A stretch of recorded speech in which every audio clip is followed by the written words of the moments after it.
नमस्कार, मैं सलोनी नांदे और आप देख रहे हैं केसरी उजाला न्यूज। एमआईएम के जिला प्रभारी एवं नगर अध्यक्ष आसिफ खान ने तकरीबन 1 महीने पहले विनोबा भावे फ्लाईओवर की मरम्मत की याचना लोक निर्माण विभाग को दी थी, लेकिन 1 महीने तक कोई कदम नहीं उठाए गए। आसिफ खान ने जब इस पर आंदोलन किया तो बजाज फ्लाईओवर के ऊपर थोड़ी बहुत मरम्मत कर दी गई, लेकिन पूरी तरह गड्ढा नहीं बुझाया गया।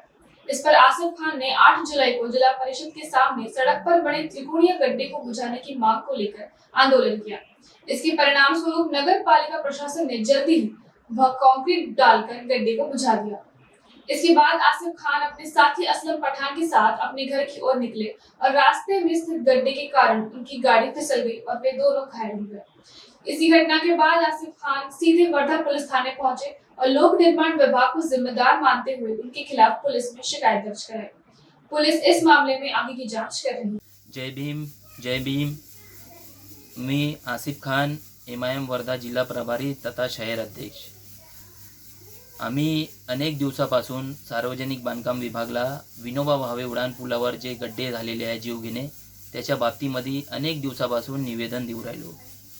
सार्वजनिक बांधकाम विभागान आमच्याकडे दुर्लक्ष करत आहे, नाकारता येत नाही।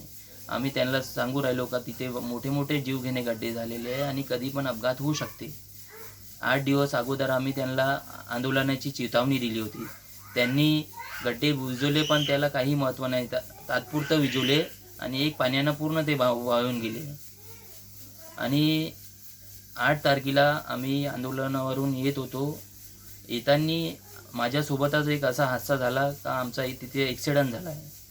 माझा पाय फ्रॅक्चर झाला आहे। माझ्यासोबत असलम भाऊ होते, त्यांचा पण पाय फ्रॅक्चर झाला आहे। म्हणून तिथून आम्हाला सिव्हिल हॉस्पिटलमध्ये नेण्यात आला।